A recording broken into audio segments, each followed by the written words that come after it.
الحمد لله والصلاة والسلام على رسول الله وعلى آله وأصحابه أجمعين। সত্যিকারের মুসলমানের জন্য সকল বিষয়ে আল্লাহর আনুগত্যশীল হওয়া, তার ভয়ে ভীত হওয়া, তার সকল আহকাম মেনে চলা একান্ত আবশ্যক, যদিও এক্ষেত্রে মন তার বিরোধিতা করুক। আপন স্বভাবের বিরোধী হলেও আল্লাহর সকল আদেশ মান্য করতে হবে। ছোট বড় সকল বিষয়ে কোনো রূপ বাড়াবাড়ি ও ছাড়াছাড়ি ব্যতীত আল্লাহ ও রাসূলুল্লাহ এর নিরঙ্কুশ আনুগত্যই হল মুসলমানের ঈমানের মানদণ্ড। রাসূলুল্লাহ ইরশাদ করেন, لا يؤمن أحدكم حتى يكون هواه تبعا لما جئت به।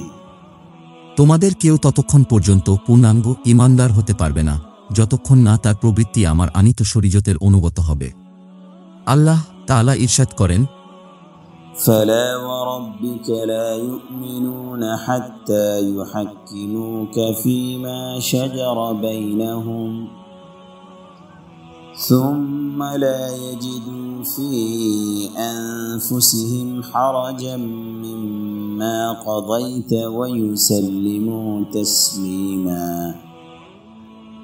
অতএব আপনার রবের কসম, তারা মুমিন হবে না যতক্ষণ না তাদের মধ্যে সৃষ্ট বিবাদের ব্যাপারে আপনাকে বিচারক নির্ধারণ করে, তারপর আপনি যে ফয়সালা দেবেন সে ব্যাপারে নিজেদের অন্তরে কোনো দ্বিধা অনুভব না করে এবং পূর্ণ সম্মতিতে তা মেনে নেয়।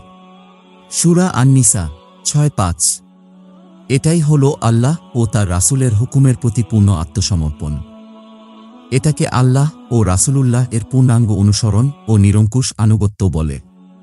এটা ছাড়া ঈমান পূর্ণ হয় না এবং ইসলাম পূর্ণাঙ্গরূপে বাস্তবায়িত হয় না। এজন্যই প্রকৃত মুসলমানের ব্যক্তিজীবন, পারিবারিক জীবন, সামাজিক জীবন ও রাষ্ট্রীয় জীবনের কোনো বিষয়ে আল্লাহর বিধান ও রাসূলুল্লাহ এর আদর্শকে পাশ কাটিয়ে যাওয়ার কোনো সুযোগ নেই।